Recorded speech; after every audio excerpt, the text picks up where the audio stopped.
스바냐 3장 17절. 내 한가운데 계시는 주 내 하나님은 능하시니 그분께서 구원하시고 너로 인해 기뻐하시며 즐거워하시고 신이 사랑하시는 가운데 안식하시며 너로 인해 노래를 부르고 기뻐하시리라 하리라. 예, 내 한가운데 계신 주 내 하나님은 능하신 하나님이시니 이렇게 봅니다. 오늘 스바냐 1장 1절부터 3장 20절까지. 스바냐 짧습니다. 베드로후서도 3장이고 스바냐 3장이고서 이것도 같이 맞췄으면 좋겠네요. 예. 스바냐 개론하고 아웃라인 요약인데 전체 한번 다루고 다음 시간부터 본문하겠습니다. 기도하겠습니다. 주 하나님 감사합니다. 주님께서 은혜주고 복을 위해서 저희 마음속에 주의 영을 충만케 하시고 또 오늘 주의 말씀을 제 가운데 빛처럼 쏟아 부어주시고 또 여름에 내리는 비처럼 그렇게 저희 속에 주셔서 그 말씀의 씨앗들이 잘 자라고 우미 나고 싹이도 없고 또 자라나서 열매를 맺도록 도우시고 저희 자신이 무엇보다 강건하게 시험을 받도록 인도해 주십시오. 이 시간도 지혜와 계시의 영을 충만케 허락해 주십시오. 감사드리며 주의 성기도합니다. 아멘. 예. 오늘부터 이 스바냐서를 공부하겠습니다. 스바냐서를 공부하겠습니다. 스바냐는 대언자 예레미야와 동시대 인물로서 요시야 왕 통치 기간에 사역했습니다. 대언자 하박국과 달리 스바냐는 그의 신분과 족보가 매우 상세하게 언급되어 있습니다. 1장 1절에 보면 아몬의 아들 유다 왕 요시야 시대의 히스기야의 4대 손이요 아마랴의 증손이요 그달리아의 손자손이요 구시 아들인 스바냐에게만 주의 말씀이라 하면서 족보가 막 4대 손 그죠? 4대까지 쫙 이렇게 상세하게 나오죠.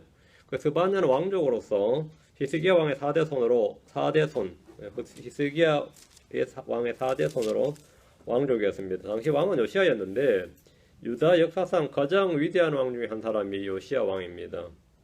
스바냐의 기록 연대는 대부분 주전 630년경이라고 좀 통일되어 있습니다. 그렇다면 그는 대언자 예레미야와 동시대에 사역했던 인물입니다. 요시야 왕이 640년에서 BC 640년에서 608년까지 사역을 왕이 재직한 사람이기 때문에 이 당시에 예레미야와 동시대 인물이다.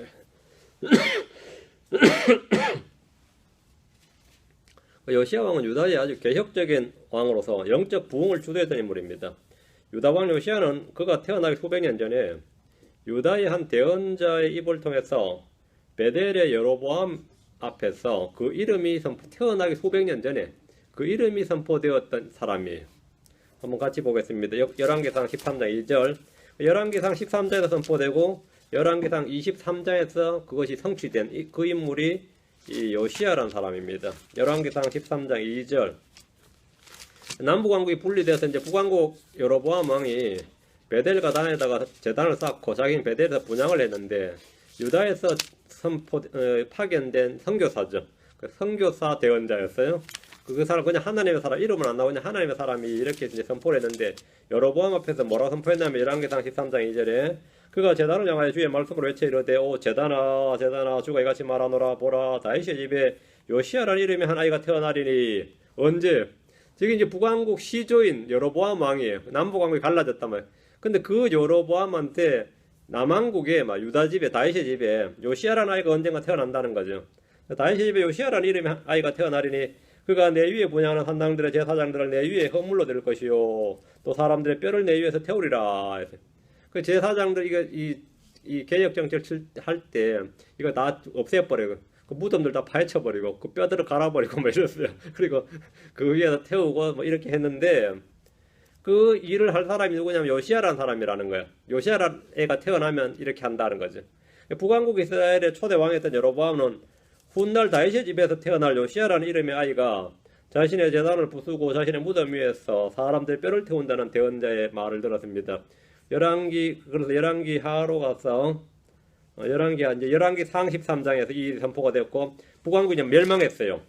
멸망하고 나서입니다. 멸망하고 나서 열왕기하 23장 성경을 이제 한 권을 다 뛰어넘고 그것도 열왕기하 또 이제 거의 끝에 부분에 가서 또한 베델에 있던 열왕기하 23장 15, 16절 열왕기하 23장 15, 16절 또 베델에 있던 제단과 이스라엘로 하여금 죄를 짓게 한 느바세 아들 여로보암이 전에 만든 산당 그 제단과 산당을 그가 헐고 그가 누구냐면 요시야입니다. 그가 헐고 또 그 산당을 불태우고 빻아서 작게 가루로 만들며 또 작은 숲을 불태웠더라. 요시야가 몸을 돌이켜 거기에 그 산에 있던 돌무덤들을 염탐하고 사람을 보내 그 돌무덤들에서 뼈들을 가져다가 무덤들에서 뼈를 가져온 거죠. 그 산당 제사장들의 뼈들이었죠. 제단 위에서 태워 그 하나님의 사람이 선포한 주의 말씀대로 그 제단을 저렇게 하니라. 그 사람이 이 말들을 선포했더라. 여기서 그 사람이 누구냐면 13장에 나오는 하나님의 사람, 사자에게 물려 찢겨준 사람 있죠. 그 사람입니다. 이 예언이 이렇게 문자 그대로 완전히 역사를 수백 년을 걸쳐서 딱 성취가 된 거예요. 주의 말씀은 미리 기록된 역사라. 이 문자 그대로 정확히 성취되었습니다. 요시야 왕은 우상을 타파하고 종교개혁을 주도했지만 정치적인 힘에 의해서 일어난 일시적 영적 부흥은 요시야 왕의 죽음과 더불어 급격하게 몰락하고 말았습니다. 이게 이 한계예요. 정치적 힘으로 만들어진 어떤 부흥은 정치적 세력이 몰락하면 같이 몰락하는 거죠. 요시야 왕은 완전히 왕으로서 이 정치적 힘에 의해서 유다의 종교개혁을 주도를 했기 때문에 요시야가 죽고 난 후에 아들들 여호아하스, 여호야김, 여호야긴, 시드기야 이 네 명이죠. 이렇게 이어지면서 완전히 멸망하고 맙니다. 당시 유다를 둘러싼 국제 정세는 이집트와 바빌론의 각축전이었어요. 남쪽에 이집트, 저 북쪽에 바빌론이었는데 이 유다의 왕들이 국제 정세에 둔했어요. 상당히 둔했습니다. 뿐만 아니라 영적으로는 완전 아버지 같지가 않았어요. 완전 암흑기였습니다. 그 요시야의 아들 여호아하스는 왕이 된 지 3개월 만에 이집트의 파라오 느고가 올라와서 그를 잡아가 버렸어요. 볼모로 잡아가 버렸는데 이집트에서 죽었죠. 3개월 왕이 된 지 3개월 만에 죽어버리고 파라오 느고는 직접 자신이 이제 통치를 이제 지배를 못하니까 대신 왕을 하나 세웠죠. 그 대신 하나 세운 왕이 이제 그 엘리야김인데 이름을 여호야김이라고 이제 개명을 시켜서 왕으로 세웠습니다. 여호야김은 이집트에 의해 세워진 이제 한마디로 허수아비 왕이죠. 그게 이제 이집트에 의해서 파라오 느고 세운 왕이란 말이죠. 그래서 이제 은과 금을 파라오에게 주고 파라오의 명령대로 백성들의 세금을 거두어서 해마다 이제 공물을 바쳐야 되니까 은과 금을 파라오에게 주었습니다. 근데 백성들의 경제 생활이 어떻게 되겠어요? 뭐 안 그래도 힘든데 완전 죽을 맛이었겠죠. 그런데 또 이제 정세가 변했습니다. 그 느부갓네살이 이집트를 쳐서 승리를 했어요. 그 이제 이집트가 승리하니까 이제 어디 붙어야 되겠어요? 이 사람 부로 이집트에 의해서 세워진 왕이지만 지금 이제 바빌론에 찰딱 달라붙어야 되는데 이게 또 정신없이 이게 바빌론에 대항을 하는 거예요. 이때 빨리 말을 갈아타야 되는데 이게 좀 둔한 왕이었어요. 그 이집트 쳐서 승리해서 유다는 이집트 대신 바빌론 성격이 되었습니다. 그러나 그는 대언자 예레미야의 경고를 무시하고 바벨론 왕을 배반함으로써 멸망했습니다. 그래서 여호야긴이 뒤를 이어서 이제 왕이 되었는데 그는 바벨론에 다시 포로로 잡혀가 버렸고 바벨론 왕 그 느부갓네살은 말이죠. 대신 시드기야를 왕으로 삼았습니다. 그러나 시드기야 역시 대언자 예레미야의 경고를 무시하고 바벨론에 대항하다가 유다 자체가 완전히 멸망하고 말았습니다. 이것이 이제 이상 여기에 간략한 이제 배경입니다. 역사적 배경입니다. 요시야 왕 때 대언자들이 이미 유다의 멸망을 막 대언하기 시작했습니다. 여러 명 있어. 예레미야가 대표적인 사람이고 다음이 누구냐면 이 스바냐였습니다. 스바냐는 전체 3장으로 되어 있고 절수는 53절이에요. 영어 킹제임 성경은 1616이에요. 1616 스바냐라는 이름 자체는 이 주께서 숨기시다. 주께서 숨겨주신다. 주께서 숨겨주셔서 이제 지키신다 뜻이에요. 주께서 숨겨서 이제 보호해 주신다. 뭐 이런 의미입니다. 이름 좋죠. 스바냐는 히스기야의 현손으로 4대 손으로서 왕족이었습니다. 그는 왕족의 멸망과 민족의 멸망을 모두 주의 말씀을 통해서 보고 있었습니다. 다른 모든 대언서들과 마찬가지로 스바냐는 유다의 멸망을 통해서 장차 임할 주의 날에 대한 심판을 언급했습니다. 스바냐서의 핵심 단어 한 단어는 주의 날입니다. 주의 날. 스바냐의 전체적인 계획을 보면 1장 1절에서 2장 3절은 느부갓네살의 침공이 다가옴을 말하고 2장 4절부터 15절은 특정한 민족들에 대한 심판이 나오고 3장 1절에서 7절은 이스라엘의 영적 상태와 도래할 포로에 대한 언급입니다. 3장 8절부터 20절은 다른 모든 성경들과 같이 민족들에 대한 심판과 메시아 통치를 통해 얻게 될 왕국, 하늘의 왕국에 대한 것입니다. 소선지서는 하나님과 하나같이 메시아 왕국의 통치를 끝에 결론적으로 늘 이렇게 말하고 이 성경을 끝을 맺습니다. 메시아 왕국, 하늘의 왕국의 통치, 메시아 왕국이 이제 서는 것, 그까지가 소선지서의 그 예언의 끝입니다. 그럼 다 같이 이제 한번 봅시다. 스바냐가 주께 받은 말씀을 한번 보겠습니다. 1장 1절. 아몬의 아들 유다왕 요시야 시대에 히스기야의 4대 손이요 아말의 증손이요 그달리아의 손자요 구시의 아들인 드반에게만 주의 말씀이라. 이 한 절은 당시 역사적 시대적 상황의 모든 배경을 압축적으로 설명해주고 있습니다. 스바냐는 곧바로 다골 심판에 대해서 선포합니다. 2절부터 18절까지는 모든 말씀이 다 심판에 관련된 말씀입니다. 곧 닥치게 될 유다의 운명이죠. 2절입니다. 주가 말하노라 내가 그 땅에서 모든 것을 철저히 소멸시키리라. 처음 시작부터 대언의 시작이 어떻게 되는 거죠? 이렇게 그 땅은 유대 땅이죠. 내가 그 땅에서 모든 것을 철저히 소멸시키리라. 여기는 사람, 짐승, 하늘의 날짐승, 바다의 물고기를 다 포함합니다. 3절에 보면 다라고 할 때 이 다가 엄청나요. 느부갓네살의 침공이 엄청나긴 했지만 하늘의 날짐승과 바다의 물고기까지 다 소멸시키는 그런 전쟁은 아니었습니다. 이것은 주의 날에 있을 심판입니다. 바빌론의 3차례에 걸친 침공으로 예루살렘이 초토화되긴 했지만 사람과 짐승과 인명과 재산상의 피해였지 산자들은 모두 다 포로로 잡혀갔습니다. 3절은 주의 날에 있을 심판이죠. 내가 사람과 짐승을 소멸시키고 하늘의 날짐승과 바다의 물고기를 소멸시키며 사악한 자와 더불어 걸려 넘어지게 하는 것을 소멸시키고 그 땅에서 사람을 끊으리. 주가 말하노라. 어때요? 이거는 대환란 이야기죠. 한눈에 딱 잡히죠. 이 역사적 사건을 가지고 먼 훗날 주의 날, 이 말 주의 날에 대해서 예언하고 있는 겁니다. 주님의 심판을 1차적으로 유다와 예루살렘의 우상 숭배자들을 끊으시는 겁니다. 이들은 우상과 하나님을 우상과 하나님을 두고 동시에 맹세했습니다. 5절입니다. 지붕에서 하늘의 군대에 경배하는 자들과 또 경배하며 주를 두고 맹세하면서 동시에 밀감을 두고 맹세하는 자들과. 유대 사람들이 어땠어요? 다신론이죠. 다신론입니다. 오늘날 이 불신자들 중에서 뭐 하나님 아버지 부처님 뭐 이러면서 막 하는 거 있죠. 누구지 나를 살려주십시오 뭐 이런 거. 그게 이거예요. 그 신앙이. 그 개솔릭 신자들 중에서 그런 사람이 있거든요. 성모 마리아의 하나님 아버지여 주 예수 그리스도여 부모 부처여 뭐여 지 안에 자기 이름 다 대면서 뭐 조상들까지 걸려놔서는 뭐 마지막에 아멘 나무아멘 다 모르는 뭐 이런 식으로 끝나는 거 있죠. 그게 지금 그 당시 유대 사회가 5절이 바로 그 이야기입니다. 5절이 바로 그 이야기예요. 이거 황당한 이야기예요. 예레미야에 보면 하늘의 1월 성신을 숭배하고 하늘의 여왕에게 분양하는 일이 유대에 매우 많아서를 봅니다. 주님을 경배하면서 동시에 말감은 이제 모압과 암몬 족속의 우상이었습니다. 그 말감을 두고 맹세를 했습니다. 이스라엘은 두 마음을 품고 그들의 마음이 갈라졌습니다. 다신 숭배는 이교도들의 풍속입니다. 배교자들의 특징은 늘 혼합 종교입니다. 열왕기 17장 33절에 이와 같이 그들이 주도 두려워하고 또한 어디서부터 민족들을 사로잡았든지 그 민족들의 풍속대로 자기 신들도 섬겼더라. 두 가지죠. 주도 두려워하고 민족들, 자기 신들도 섬겼더라. 그래서 주님은 아무도 두 주인을 섬길 수 없다고 말씀하셨습니다. 하나님과 우상을 사람이 겸하여 섬길 수가 없습니다. 하나님과 재물을 겸하여 섬길 수가 없습니다. 하나님과 세상을 겸하여 섬길 수가 없습니다. 둘 다 사랑하고 둘 다 섬긴다는 이들은 하나님을 모독하는 것이고 하나님은 그들을 심판하십니다. 둘 중에 하나를 택해야 됩니다. 주님께 너희는 하나를 택하라 그랬지 둘 다를 섬기라 그러지 않았습니다. 이들이 이런 심판을 받게 되는 데는 우상숭배와 같은 죄도 문제지만 결정적으로 주님을 버린 것 때문입니다. 6절 뒤로 물러나 주를 떠나는 자들과 주를 찾지도 아니하며 그를 위하여 묻지도 아니한 자들을 끊으리라. 그들은 주 예수를 배척함으로 뒤로 물러나 주를 떠났습니다. 그들은 주 예수를 찾지 않았습니다. 예수를 믿지 않는 것이 하나님을 믿지 않는 것임을 알지 못했습니다. 주를 믿지 않음으로써 지난 2000년 동안 이스라엘 민족이 받은 환난은 이루 말로 닿을 수 없이 컸습니다. 그러나 그것이 전부가 아닙니다. 14절부터 16절에 주의 날에 대한 설명이 잘 나옵니다.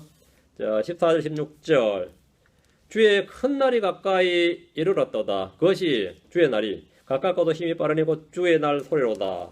용사가 거기다 비통하게 부르짖으로다. 그 날은 진노의 날이요 고난과 고통의 날이요 피폐함과 황폐함의 날이요 어둡고 캄캄한 날이요 구름과 짙은 어둠의 날이요 성벽을 누른 도시들과 높은 망대를 향해 나팔 소리와 경고 소리를 내는 날이로다. 주의 날이 어떤 날인지 너무 잘 나오죠. 이게 주의 날이에요. 주의 날은 대환란의 날입니다. 우리 주님은 야곱의 대환란의 날이라고 말씀하셨는데 이는 유대인들이 이때 엄청난 고난을 겪게 될 것이기 때문입니다. 역사적으로 끔찍한 환란을 많이도 경험했지만 주의 날은 그런 날들과는 비교가 되지 않는 엄청난 날입니다. 그 주의 큰 날, 이거 전무후무한 날이에요. 그리고 우리 주님께서 마태복음 24장 21절에 그때 큰 환란이 있으리니 그 큰 환란 이걸 뭐죠? 우리 이제 개혁성서는 우리가 이제 쓰는 표현이 대환란이죠. 큰 자 이제 큰 대자 써서 그때에 큰 환란이 있으리니 대사에 시작된 이래로 이때까지 그런 환란이 없었고 이후에도 없으리라. 전에도 없었고 후에도 없다 이거예요. 예레미야 3장 실제는 슬프도다 그날이 컸어. 그날이 컸어. 그것과 비길 날이 없는 그것과 비길 날이 없나니 그날은 곧 야곱의 고난에 때로다. 그러나 그가 그 고난에서 구원을 받으려다. 대환란에 간다 전부 다 주의 날입니다. 여러분 주의 날 주일은 일요일이 아닙니다. 대환란의 날입니다. 주의 날에 대해서 우리가 잠깐 공부하겠습니다. 정리하겠습니다. 우리는 주의 날이 대환란의 날이고 야곱의 고난의 때, 전무후무한 큰 환란이 있는 날, 뭐 이런 것들은 우리가 잘 배웠습니다. 계시록 6장에서 19장이 바로 정확하게 이겁니다. 계시록 6장부터 19장까지 내용이 주의 날에 관한 겁니다. 주의 날에 있을 기록입니다. 주님의 진노가 이 땅에 쏟아 부어지는 그런 날입니다. 성경은 주의 날의 특징에 대해서 이렇게 말씀합니다. 첫째, 주의 날은 교만하고 거만한 자, 높임을 받은 자가 다 낮추어지는 날입니다. 이사야 2장 12절에 만군의 주의 날이 교만하고 거만한 모든 자와 위로 높여진 모든 자에게 임하여 그를 낮추며, 만군의 주의 날이 낮춘다. 하나를 대적하여 높아진 것은 높은 산이든 건물이든 사람이든 종교든 정치든 왕이든 그 무엇이든 다 낮추어집니다. 주의 날이 그걸 낮추온다. 둘째, 주의 날은 파멸의 날입니다. 이사야 13장 6절에 내 울부짖으라 주의 날이 가까우니라. 그 날이 전능자에게서 나온 파멸같이 이르리라. 그 날이 파멸같이 이르리라. 울부짖으라. 주의 날은 누군가를 세우는 날이 아니라 부수고 무너뜨리는 날입니다. 주의 날은 파멸같이 이르고 모든 것을 멸망케 하는 날입니다. 실제 주의 날은 잔혹한 날이고 죄인들을 멸하시는 날입니다. 이사야 13장 9절에 보라 주의 날 곧 진노와 맹렬한 분노리란 잔혹한 날이 이르러. 잔혹한 날이 이르러. 주의 날은 뭐라고? 잔혹한 날이다. 그 땅을 황폐하게 하며 그분께서 그 땅의 죄인들을 그곳에서 끄집어내어 멸하시리라. 죄인들을 끄집어내어 멸하시는 날이. 크리스천과는 상관없는 날입니다. 여러분 주일 설교 그러니까 주일은 크리스천과 상관이 있는데 주의 날은 크리스천과 상관없어요. 우리가 주일 할 때 주일은 주의 첫날입니다. 주님 주자가 아니라 일주, 2주 할 때 주 주자예요. 술 주자도 아니고 매주 할 때 주예요. 주의 첫날이 the first day of the week예요. 주일하고 썬데이하고 이거는 전혀 상관없는 날입니다. 이 땅의 죄인들에게 주의 진노와 맹렬한 분노를 인하여 잔혹한 날, 그게 주의 날입니다. 주의 날은 결코 일요일, 주일이 아닙니다. 주의 날은 기쁜 날이나 좋은 날이 아닙니다. 주의 날은 거룩한 날 아닙니다. 주의 날은 땅에서 죄인들을 끄집어내어서 멸하시는 날입니다. 넷째, 주의 날은 구름 낀 날이요 이교도들의 때입니다. 구름 낀 날, 이교도들 때. 에스겔 3장 3절에 이는 그 날이 가깝기 때문이고 주의 날이 가깝기 때문이라. 그것은 구름 낀 날이요 이교도들의 때가 되리로다. 이교도들의 때, 이방인들의 때죠. 이 예루살렘을 점령하고 있는 게 이교도들이기 때문입니다. 다섯째, 주의 날은 슬픔의 날입니다. 슬픔의 날. 요엘 7장 15절에 슬프다 그 날이여 주의 날이 가까우며 그 날이 전능자에게서 나온 멸망같이 이르리로다. 슬픔의 날이다. 슬프다 그 날이여. 슬프다 그 날이여. 여섯째, 주의 날은 어둡고 캄캄한 날, 흑암의 날, 빛이 없는 날입니다. 어둠의 날입니다. 요엘서 2장 1절 3절에 나옵니다. 너희는 시온에서 나팔을 불며 내 거룩한 산에서 경고의 소리를 내어 그 땅의 모든 거주민들이 떨게 하라. 주의 날이 이르느니라. 그 날이 매우 가까우니 곧 어둡고 캄캄한 날이요 구름이 끼고 짙은 어둠이 덮인 날이니라. 이 날은 아침이 산들 위로 퍼지는 것 같으니 이는 크고 강한 백성으로 인합니다. 이와 같은 것이 지금까지 없었고 그것 이후에도 많은 세대에 여러 횟수에 이르도록 다시 없으리로다. 불이 그들의 앞에서 삼키고 불꽃이 그들 뒤에서 태우는도다.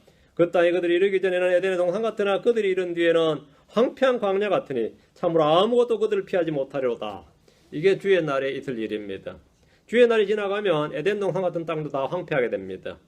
아모스 5장 18절에도 주의 날을 사모하는 너희에게 화가 있을지어다. 그 날이 너희에게 무슨 의미가 있느냐. 주의 날은 어두움이요 빛이 아니니라. 근데 많은 유대인들이 주의 날에 대해서 오해를 하고 있었던 거죠. 주의 날은 뭐라고요? 어두움이요 빛이 아니니라. 주의 날을 사모하는 자에게는 화가 있다. 주의 날을 사모할 수는 없는 거죠. 우리는 그리스도의 날을 사모하는 거죠. 주께서 오신다 할 때 그건 그리스도의 날입니다. 일곱째, 주의 날은 크고 심히 두려운 날입니다. 주 하나님께서 친히 자신의 군대를 끌고 전쟁을 하시며 맨 앞에 서서 싸우시는데 크고 심히 두려운 날이었습니다. 요엘서 2장 11절에 주께서 자신의 군대 앞에서 친히 목소리를 내시로다. 그분의 진영은 심히 크며 자신의 말씀을 집행하시는 이는 강하시도다. 주의 날이 크고 심히 두려우니 누가 그 날을 견디리요. 크고 심히 두려우니. 주의 날은 심판을 집행하는 날입니다. 주의 날은 크고 심히 두려운 날입니다. 그렇지 않은 주의 날 모두 하늘에 있습니다. 이 땅에 있는 자들에게 이게 문제인 겁니다. 땅에는 주의 날이, 하늘에는 그리스도의 날이 있습니다. 땅에는 적그를 속아, 하늘에는 예수를 속아. 이것이 바로 대환란 때의 일입니다. 이걸 구분 못 해가지고 크리스천이 뭐 한날 통과하느니 해가지고 그런 분들이 많이 있어요. 지금도 뭐 그거 전파하고 다니는 사람도 있죠. 그게 상암회인 줄 알고. 제가 여기 노력 살 때도 우리 옆집에 아줌마 자꾸 나한테 뭐 말을 걸고 싶어요. 내가 아는 사람도 아닌데 어찌 내가 목사인 줄도 알아가지고는 정보를 캐내가지고 뭐 주고 싶어가지고 그래가지고 내가 불렀어요. 뭐냐 말도 그랬더니 막 이게 CD도 주고 준비한 거 막 주시더라고. 그래 뭐 짐승의 표를 받지 말라 그러고 막 그런 거면 그런 거죠. 그래 내가 누가 줘야 받죠 그랬어요. 누가 줘야 받든지 말든지 하지 주는 사람이 어떻게 없는데 어떻게 받냐고. 그래가지고 이제 그걸 그때부터 쭉 설명을 쭉 했더니만 그럼 보통 내가 잘못 알았구나 그럼 좋겠죠. 근데 그런 예가 없어요. 지금 역사상 그런 예가 없어요.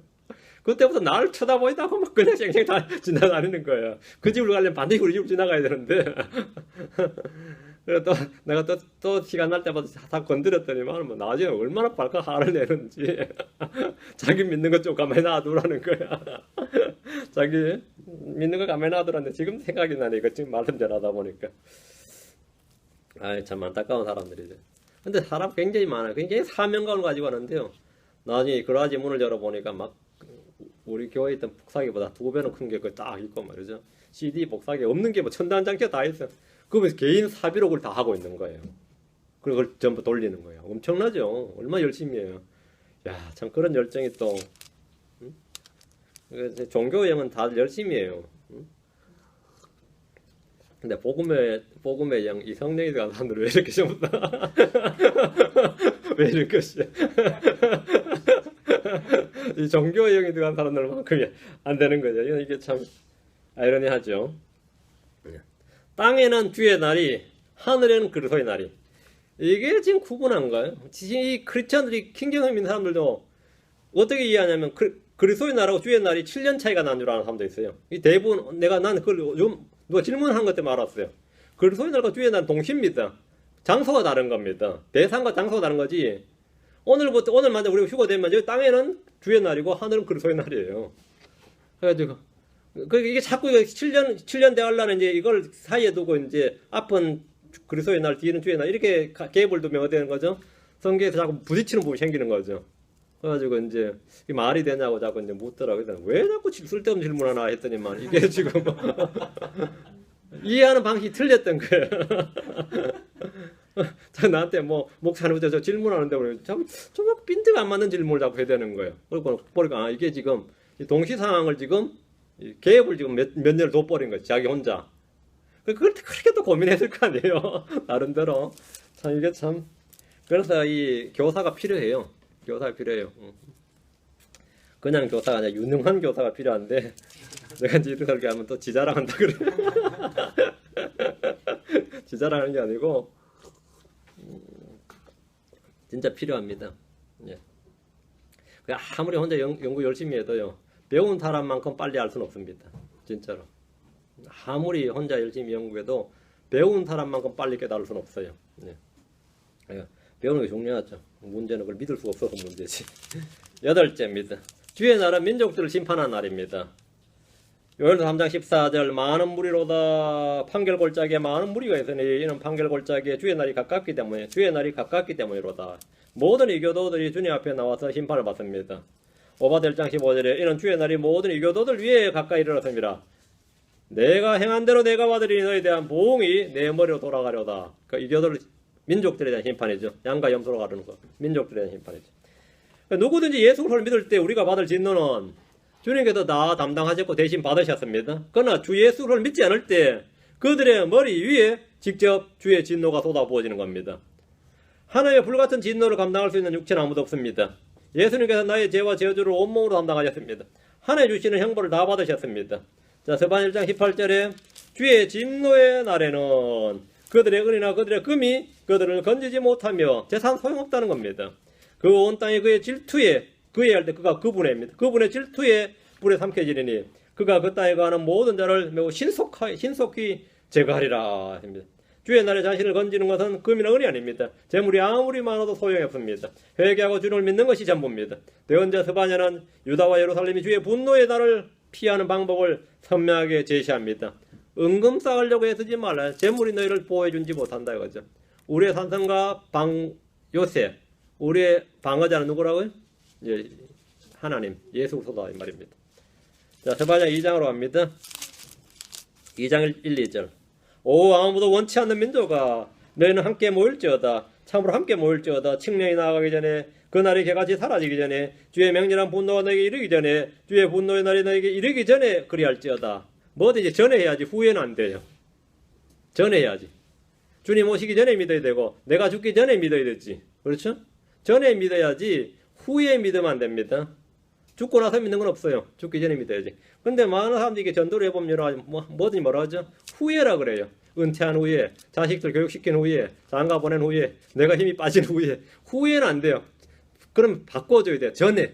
은퇴하기 전에. 그죠? 오늘이 가기 전에. 전에지. 항상 전에라고 나와야지 후는 소용없습니다. 여러분 주목해서 보셔야 됩니다. 때가 아주 중요합니다. 늦으면 안 됩니다. 주님은 그날이 오기 전에 그렇게 하라고 하셨습니다. 우리는 죽기 전에 회개하고 믿어야 됩니다. 주님이 오시기 전에 그분을 믿고 영접해야 됩니다. 전을 반복해서 말씀하십니다. 어떤 이는 사업이나 결혼이나 자녀 교육이나 돈을 다 벌어놓고 뭐 결혼식 졸업식 참석 다 하고 친척 애들 돌잔치에 다 참석하고 난 후에 그래도 시간이 나면 뭐하죠? 교회도 한번 나가보고 예수도 믿어보겠다 이렇게 말합니다. 많이들 지금 해야 할 일을 나중에 해도 상관없다고 생각합니다. 나중에 뭐 해도 상관없고 나중에 할 수 있는 줄 아는데 그건 아무도 모르는 일입니다. 다음부터든지 다음 주부터든지 다음 달부터든지 다음 해부터 잘하겠다고 생각하지 마십시오. 전쟁은 다음부터 이겼다고 말할 수 없습니다. 내일은 오늘보다 못합니다. 오늘 지고 나면 내일은 오늘보다 못합니다. 오늘 패한 군사에게 내일은 아예 없을 수도 있습니다. 우리는 아무도 내일 일을 자랑하지 못합니다. 우리는 내일 내가 어떻게 될지 아무도 모릅니다. 저나 여러분에게 내일은 없을 수도 있습니다. 주님은 오늘 밤에 오실지 내일 아침에 오실지 아무도 모릅니다. 시간이 많다고 생각하지 마십시오. 아마 지금이 마지막일지도 모릅니다. 은퇴하고 나서 잘하겠다고 생각하지 마십시오. 뭐 남편은 안 해도 마찬가지인데 나중에 잘해줄게 그러고 나중에는 없을 수도 있으니까 나중에가 아니라 지금입니다. 노년이 없을지도 모릅니다. 나름 준비해 놓겠지만 노년을 우리가 준비해 놔야 되지만 없을 수도 있어요. 성령께서 더 큰 감동으로 역사하시면 하겠다고 생각하지 마십시오. 성령의 역사 없을 수 있습니다. 성령이 내 마음에 크게 감동으로 역사하시면 내가 그때 뭐 이적이나 표적을 한번 체험하면 그때야 뭐 하겠다. 불순종하고 있는 그 사람에게 성령께서 왜 역사하시겠습니까? 지금 십자가의 원수노를 하면서 앞으로 십자가의 전달자가 될 것이라고 생각한다면 우린 그것을 뭐라 하죠? 영적 망상이라 그럽니다. 그걸 영적 망상이라 그래요. 그걸 자기 기만이죠. 마귀에게 속았다 그러기도 하고. 지금 내가 주님께 불순종하고 있습니다. 앞으로 주님께 지금 내가 자기 배를 섬기고 십자가의 원수노를 하면서 앞으로 자기를 희생하고 자기를 부인하고 주님을 섬기겠다. 이 말 같다는 소리죠. 그 말 같지 않은 소리입니다. 우린 그 망사이다. 3절, 2장 3절. 예. 지금까지 그의 판단의 공을 행한 땅의 모든 온유한 자들아 너희는 주를 찾으며 의를 구하고 온유를 구하라. 혹시 너희가 주의 분노의 날에 숨겨지리라. 지금 이렇게 한 사람들. 유다가 지금 당장 해야 될 일이 이겁니다. 유다가 지금 당장 이렇게 그의 판단의 공의를 행한 그리고 온유한 자들이 이렇게 하면 주를 찾고 의를 구하고 온유를 구하라. 그리하면 어때죠? 주의 분노의 날에 오기 전에 해야 될 일인데 그럼 주의 분노의 날이 왔을 때 그들이 숨겨진다. 이 숨겨지리라. 너희가 주의 분노의 날에 숨겨지리라. 요게 스바냐입니다. 이게 이 이름이 정확히 스바냐입니다. 요게. 우리는 어떻게 해야 됩니까? 선포되는 예수를 마음에 영접하면 됩니다. 예수님은 하나님의 의십니다. 우리의 죄를 대신해서 죽으시고 우리의 의를 위해서 부활하셨습니다. 주님은 마음이 온유하고 겸손합니다. 누구든지 예수를 찾고 구하면 주의 분노의 날에 숨겨집니다. 교회는 대할 날을 통과하지 않습니다. 우리는 모두 공중으로 돌림받아서 이 땅에 없기 때문에 숨겨지리라 이렇게 말한 겁니다. 숨겨지리라. 4절부터 15절은 민족들의 심판입니다. 민족들의 심판. 다양한 민족들의 이름이 나오는데 그 중에 모압과 암몬을 한번 보겠습니다. 8절부터 11절. 8절부터 11절 이제 모압과 암몬 족속에 가는 겁니다. 내가 모압에 모욕하는 것과 암몬 자손에 헐뜯는 것을 들었나니 그들이 이렇게 하여 내 백성을 모욕하고 그들의 경계를 향해 자신을 크게 하였느니라. 만군의 주 이스라엘의 하나님이 말하노라. 그러므로 내가 살아있음을 두고 맹세하노니 모압은 반드시 소돔같이 되고 암몬 자손은 고모라같이 되어 쇠기풀을 내며 소금구덩이가 되고 영원히 항폐할 터인즉 내 백성의 남은 자들이 그들을 노력하며 내 백성의 남은 자들이 그들을 소유하리라. 그들이 자기들의 교만으로 인해 이런 일을 당하리니 이는 그들이 만군의 주의 백성을 모욕하고 그들을 향해 자신을 크게 하였기 때문이라. 주가 그들에게 두려운 존재가 되리니 그가 땅의 모든 신을 굶주리게 하므로 사람들이 저마다 자기 처소에서 곧 이교도들의 모든 섬에서 나와 그에게 경배하리라. 모압과 암몬은 타락한 롯이 자기 딸들 사이에서 낳은 자식들입니다. 이들은 이스라엘을 모욕하고 헐뜯었습니다. 그리고 자기 자신을 크게 하였느니라 한 말대로 자기 자신을 크게 했고 이스라엘 영토를 침범해서 자기 경계를 넓혔다. 영토를 넓혔다는 겁니다. 10절에 보면 자기 자신을 크게 하였음이라 했는데 이것이 바로 교만이고 거만입니다. 이는 멸망의 앞잡이입니다. 민족들을 주님께서 심판하시는 겁니다. 3장으로 갑니다. 3장 1절부터 7절은 다시 유대 예루살렘 이야기입니다.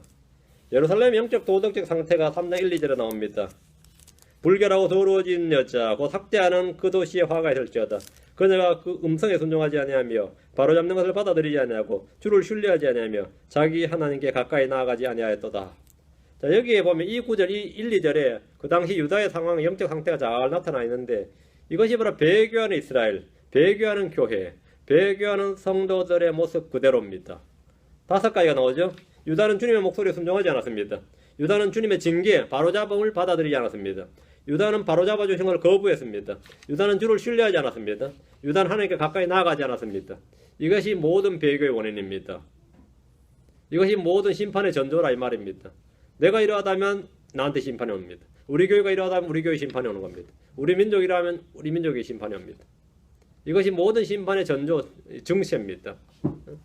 여러분이 뭐 구토하고 고열, 발열, 감기다, 폐렴이다, 뭐 증세 진단하죠.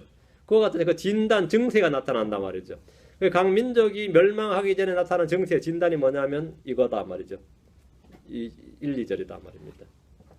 주님은 말씀하시기를 하나님께 가까이 나아가라. 그리하면 그분께서 너에게 가까이 오시리라. 근데 이스라엘은 뭐라고? 하나님께 가까이 나아가지 아니하였도다 하죠. 주님께 가까이 나아가지 않았다. 주님은 모든 죄인들 향해서 내게로 오라 이렇게 말씀하십니다.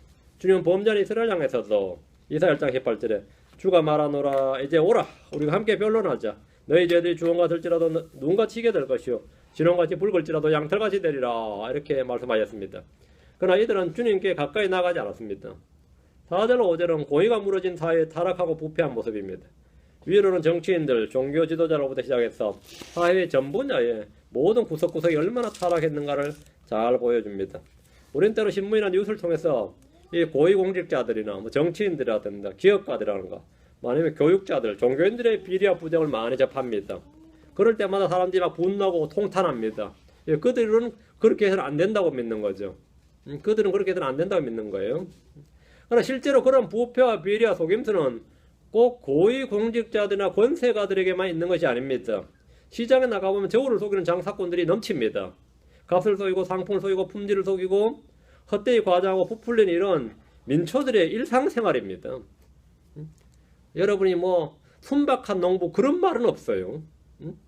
아무리 시골 구석에 산골에 살아도 순박한 농부란 없어요. 내가 시골 살아봤는데 순박한 농부는 없어요. 여러분이 어떤 아프리카 보면 정하면 이 사람들은 때묻지 않은 사람 그런 건 없어요. 세상 어디에 가도 그런 사람은 존재하지 않습니다. 때묻지 않는 거 좋아하네.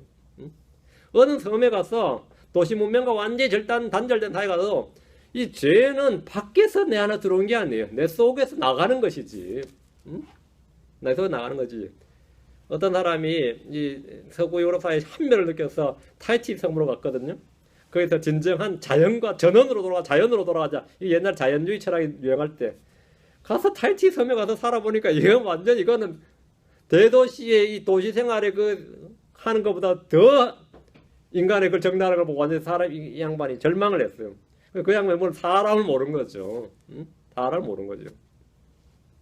내분이나 아첨이나 속임수는 모든 사람들이 일상에서 생활의 일부입니다.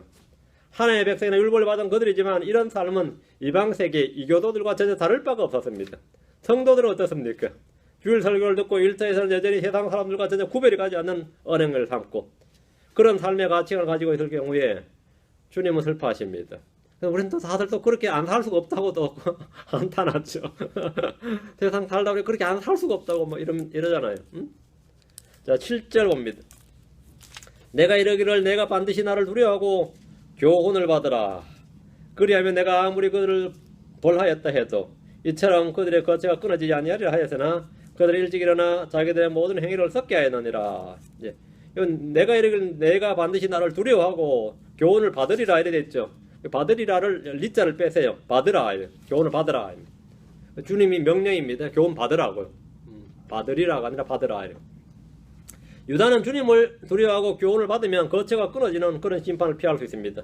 주님께서 그들을 향해서 확실히 너는 나를 두려워할 것이며 나의 교훈을 받으라 이렇게 하신 것은 그들을 구원할 구원의 방도를 알려주신 겁니다. 하지만 이들은 아침 일찍부터 일어나 악한 행위만을 삼았습니다. 부정과 부패와 속임수와 사기와 거짓말, 뇌물 등등은 사회생활을 영위하게 한 일부가 되어버렸고 그런 삶을 거부하는 사람이 없었습니다. 먹고 살려다 보면 할 수 없다는 겁니다. 지금 교회에 다니는 사람들 가운데 이 남자가 술을 못 마시면 안 된다는 신념을 가진 굳건한 믿음을 가진 자들이 많이 있어요. 아무리 교회를 다녀도 남자가 술 못 마시면 사회생활이 안 된다고 이게 뭐 깨지지 않는 진짜 확고한 믿음이야 이거는. 이거는 뭐 이신칭의보다 더 확실한 믿음을 가지고 있어요. 그런 믿음은 안 깨어져요. 그래서 마시잖아요. 사회생활은 필수다. 술은 사회생활의 필수다. 뭐 남자들에게 필수다. 나 그렇게 믿는 사람을 많이 봐서요. 야, 믿음 좋으시다 싶어요. 술 없이는 사교가 안 되고 사업이 안 된다. 그런 말을 이 진리처럼 붙들고 삽니다. 그 믿음대로 되는 거예요. 그런 사람들은 말이에요. 진짜 그거 없이 못 살아요. 그거 아무것도 아니라고 믿으면 아무것도 아닌데 그게 필수라고 믿으면 필수가 돼요. 정말로. 여러분이 어떻게 믿느냐에 달려 있습니다. 뭐 술 없이는 사귐이 안 된다 하면 술 친구밖에 못 사깁니다. 난 술 마시는 놈을 인간으로 안 본다 그러면 술 마시는 놈 나하고 못 사귀는 거고 그 어떻게 믿느냐가 그 완전히 그 삶을 결정지어줘요. 여러분은 이 사회생활뿐만 아니라 모든 건 마찬가지입니다. 저도 이 독특한 이 인간관계 가치관이 하나 있는데 이 성경 말씀을 무시하는 놈은 나는 교인 그런 크리스천이라고 믿거든. 크리스천이 아니다. 근데 주를 이 말씀을 두려워하는 사람 어떤 사람도 그건 다 나의 벗이다 이렇게 생각하고 있어요. 이 내 인간관계 기준 중에 하나예요. 어떤 사람이 자기가 뭐 주의 말씀을 두려워한다 하면 그대가 나의 벗이로다, 그대가 나의 친구로다 그래요. 근데 나하고 되게 친했던 사람 같은데 알고 보니까 이거 소리를 삐게 나하고 당신하고 전혀 상관없습니다. 그래. 나하고 당신하고는 전혀 상관없습니다. 전혀 상관없습니다. 예. 그게 내 믿음이 그래요. 그러다 보니까 뭐 10년 사귀어도 20년 사귀어도 하루아침에 친구 아닌 사람 많아요. 오늘로서 니 나하고 친구 아니구나 하는 게 드러났도다. 만대로 친구 아닌 줄 알았는데 네가 나의 친구였도다 뭐 이런 사람도 있겠죠. 응? 그 믿음대로 되는 거예요. 일찍부터 일어나 시작하는 하루 일과를 한번 여러분 돌아보십시오. 자신의 행위를 순결하게 한 것이 아니라 썩게 하는 것이라면 주를 두려워하고 교훈을 받아야 됩니다. 그들이 일찍 일어나 자기들의 모든 행위를 썩게 하느니라 그렇죠. 이게 황당한 일입니다. 8절부터 20절은 주님께서 친히 이루실 메시아 왕국에 대한 말씀입니다. 8절은 8절부터 20절에 주가 말하노라 3장 8절입니다. 그러고 내가 일어나서 그 탈침으로 일어날까지 너희는 나를 기다리라. 내가 왕국들을 모으려고 민족들을 모아서 그들 위에 내 경로 곧 내 모든 맹렬한 분노를 부으려고 결심하였나니 온 땅이 내 질투의 불에 삼켜지리라. 민족들이 모아지죠. 이게 유나이티드 네이션입니다. 이게 유엔이에요. 완전히 다 끌어모으면 어떻게 되는 거죠? 이제 아마겟돈 골짜기로 모이겠죠. 적그리스도 연합군은 이 역이 아마겟돈에서 멸망을 당하게 되면 곧 이어서 이스라엘은 약속의 땅으로 들어가서 한 민족과 한 국가를 이루게 됩니다. 주님께서 이날까지 너희는 나를 기다리라 이렇게 말씀하십니다. 때가 가까워 오고 있습니다. 그때 유대 백성은 모두 본래 언어였던 히브리어를 사용할 겁니다. 9절 그때에 내가 그 백성에게 순수한 말을 놀려주어 그들이 다 주의 이름을 부르며 한 마음으로 그를 섬기게 하리라. 지금 자칭 유대인이라고 한 사람도 있죠. 유대인의 제1언어가 뭘 같아요? 프라이머리 랭귀지가 히브리어 아닙니다. 영어입니다. 그 히브리어 못한 유대인이 뭐 대부분이죠. 사실은 훨씬 많죠. 그런데 주님께서 그때 뭐 한다? 그때 내가 그 백성에게 순수한 말을 돌려주어 거기다 주의 이름을 부르며 한 마음으로 그를 섬기게 하리라. 지금 전 세계에 흩어져 있는 유대인들은 순수한 언어가 아니라 각기 자신이 사는 나라의 말을 사용하고 이제 공통어로 예전에 이디시어를 만들어서 이제 쓰고 있었습니다. 그러나 그때 주님이 순수한 말을 돌려줘서 그들 한 마음으로 주를 부르며 주님을 섬기게 될 겁니다. 12절 내가 또한 고난을 당하고 가난한 백성을 내 한가운데 남겨두리니 내가 또한 이 뒤가 연결됩니다. 고난당하며 가난한 백성, 고난을 당하고 가난한 백성, 고난을 당하고 가난한 백성을 내 한가운데 남겨두니 그들이 주의 이름을 신뢰하리라. 남은 자들이죠. 이들 남은 자들. 어느 시대나 남은 자들이 있습니다. 타락하고 배교한 시대도 주의 대언자들의 말을 듣고 그 말씀을 신뢰한 이들이 있었습니다. 하나님 그들을 내 한가운데 남겨두리니 이렇게 말씀하십니다. 남은 자들은 주를 신뢰합니다. 남은 자들은 불법을 행하지 않습니다. 남은 자들은 거짓말을 하지 않습니다.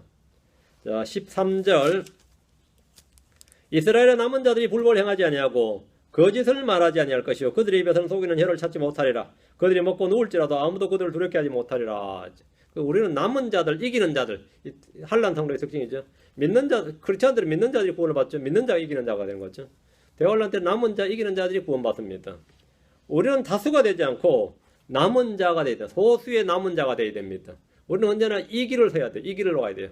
모든 사람들이 가는 넓고 넓은 길로 가지 말고 성경이 말하는 좁은 길로 가야 됩니다. 제도권 교회가 외적 성장과 양적 부흥을 외칠 때 우리는 내적 성장과 영적 부흥을 외쳐야 됩니다. 이스라엘의 남은 자들처럼 교회의 남은 자들 역시 주를 신뢰하고 불법을 행하지 않으며 성경의 진리를 삶의 법으로 삼고 살아가야 됩니다. 메시아 왕국이 도래하면 이스라엘은 노래하고 기뻐하고 즐거워할 겁니다. 14절입니다. 이유는 간단합니다. 15절 주가 내 심판을 제거하였고 내 원수를 쫓아내었노라. 이스라엘의 왕 곧 주가 예수님이 말 내 한가운데 있으니 내가 다시는 재앙을 보지 아니하리로다. 이로써 이스라엘의 재앙이 더 이상 없는 거죠. The end가 된 거예요. 역사적으로 늘 외침과 외적의 침, 그 외침과 박해와 죽음과 탈취를 당하던 그들이 더 이상 재앙을 보지 않습니다. 주님께서 그들 한가운데 왕으로 계시기 때문입니다. 초림 때에는 그분을 알아보지 못한 채 거부하고 죽였던 그 예수 그리스도께서 자신들의 왕이다. 이스라엘의 왕 곧 주.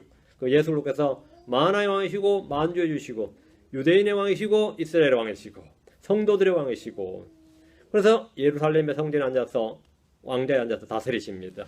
예루살렘은 더 이상 두려워할 것도 없고 낙담할 일도 없습니다. 16절 두려워할 일도 없고 낙담할 일도 없다. 17절 내 한가운데 계시는 주 내 하나님은 예수 그리스도는 내 한가운데 계시는 주 내 하나님 주 예수 그리스도는 능하신 이시니 그분께서 구원하시고 너로 인해 기뻐하며 즐거워하시고 친히 사랑하시는 가운데 안식하시며 너로 인해 노래를 부르고 기뻐하시리라 하리라. 예수님께서 노래 부르신다잖아요. 예수님 노래 부르면 이제 우리가 듣는 거예요. 천년왕 때 예루살렘의 한가운데 거하시는 주님은 어떤 분이신가? 구원받지 못한 이스라엘은 주님의 짐이었고 분노의 대상이었습니다. 그러나 구원받은 이스라엘은 기쁨과 즐거움의 대상입니다. 주님은 사람이 범죄한 이후로 지금까지 안식이 없었습니다. 지금도 이스라엘 위해서 예루살렘을 위해서 안식이 없죠. 주님은 지금 안식이 없어요. 그러나 이제 주님은 안식하십니다. 왜 안식하죠? 계시록에 나오죠. It is done. 다 이루어졌도다. 다 이루어졌도다. 그러니까 it is done. 끝났단 말이에요. 지금 우리는 주님으로 인해서 기뻐하고 찬양하지만 천년왕국이 되면 주님께서 우리로 인해서 노래하시고 기뻐하시고 안식하십니다. 그럼 바뀐 거죠? 기뻐하십니다. 여기까지가 스바냐서의 간략한 요약입니다. 스바냐서 하기가 다 한 느낌이 안 들어요? 다 한 느낌. 다음 시간에는 1절부터 내용을 더하겠습니다. 시간이 없어도 다 못 듣는 분들은 하나라도 잘 들으라고 지금 요약을 해준 겁니다. 기도하십시다. 위대하시고 거룩한 주 하나님 감사합니다. 주님께서 은혜와 복을 주셔서 오늘 주의 말씀을 선포했습니다. 성도들이 모두 하나님의 말씀을 해서 은혜와 평강이 갑절로 넘치게 해주시옵소서. 주의 말씀이 지식으로 믿음으로 잘 결합하도록 도와주시고 저희 속에 이 마음의 보고에 잘 쌓이도록 해주셔서 저희 이 말씀으로 능히 서로를 훈계하고 가르치고 권면하게 하시고 또 이것을 성령의 검으로써 또 이 마귀의 관계와 계계를 분별하고 또 그들을 이길 수 있도록 도와주십시오. 전나인 주 하나님께서 은혜를 베풀어 주셔서 주를 신뢰하는 자, 주를 기뻐하는 자, 주를 두려워하는 성도를 다 되도록 도와주시기를 원합니다. 감사드리며 주의 숨기도합니다. 아멘. 네. 잠깐만 기다리시면 제가 오타 좀 고쳐서 프린트해 드릴게요. 마치겠습니다.